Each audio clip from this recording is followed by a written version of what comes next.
Hi, CA intermediate advance accounting ஜேர்ன் 2026 ஆர்டிபியில் second question தான் பார்க்க போகிறோம். இந்த செகண்ட் கொஸ்டின் எது பேஸ் பண்ணி கேட்டிருக்காங்க அப்படின்னா, நம்மளுடைய ஸ்டடி மெட்டீரியல் 5.166 இருக்கக்கூடிய அதே எக்ஸாம்பிளை பேஸ் பண்ணி கேட்டிருக்காங்க.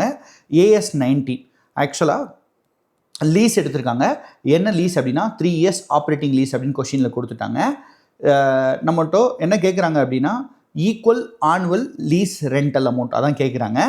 ஆக்சுவலாக டீலர் வந்து என்ன நினைக்கிறாரு அப்படின்னா ஒரு 20% வந்து ப்ராஃபிட் மார்ஜின் வந்து ஏர்ன் பண்ணணும்னு நினைக்கிறாரு. ஓகே, ஆக்சுவலாக காஸ்ட் எவ்வளோ அப்படின்னா 3 lakh. அவர் எவ்வளோ ஏர்ன் பண்ணணும்னு நினைக்கிறாரு அப்படின்னா ப்ராஃபிட்டு ஒரு 20%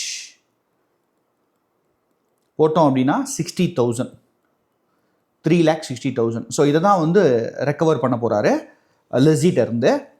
ஆக்சுவலாக கொஸ்டின் என்ன கொடுத்துருக்காங்க அப்படின்னா லைஃப் வந்து 5 years. ஆனால் இவர் எடுத்திருக்க லீஸ் வந்து எவ்வளோ தான் அப்படின்னா 3 years தான் லீஸ் எடுத்திருக்காரு. பட் லைஃப் வந்து பார்த்திங்க அப்படின்னா 5 years. ஆக்சுவலாக இதோட கொஸ்டினை விட்டுருந்தாங்க அப்படின்னா நம்ம என்ன பண்ணியிருக்கலாம்னா 360 × 3/5 போட்டிருக்கலாம். பட் ஆனால் என்ன கொடுக்குறாங்க அப்படின்னா அவுட்புட் கொடுக்குறாங்க. அவுட்புட்டோடைய டோட்டல் நம்ம பார்த்தோம் அப்படின்னா 3 lakh வருது. இந்த 3 lakhல ஃபஸ்ட்டு 3 years மட்டும்தான் வந்து பார்த்திங்க அப்படின்னா ஆப்ரேட்டிங் லீஸ் இவங்க எடுத்திருக்காங்க. அப்போ இதோடைய டோட்டல் வந்து 1.50. அப்போது டோட்டலாக 3,60,000 வந்து பார்த்திங்க அப்படின்னா ரெண்ட் ரெக்கவர் பண்ணணும். Total output for 3 lakh.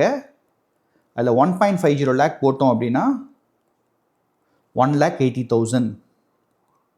இந்த 1,80,000 equal annual lease rent. So that divided by 3 போட்டோம் அப்படின்னா 60,000.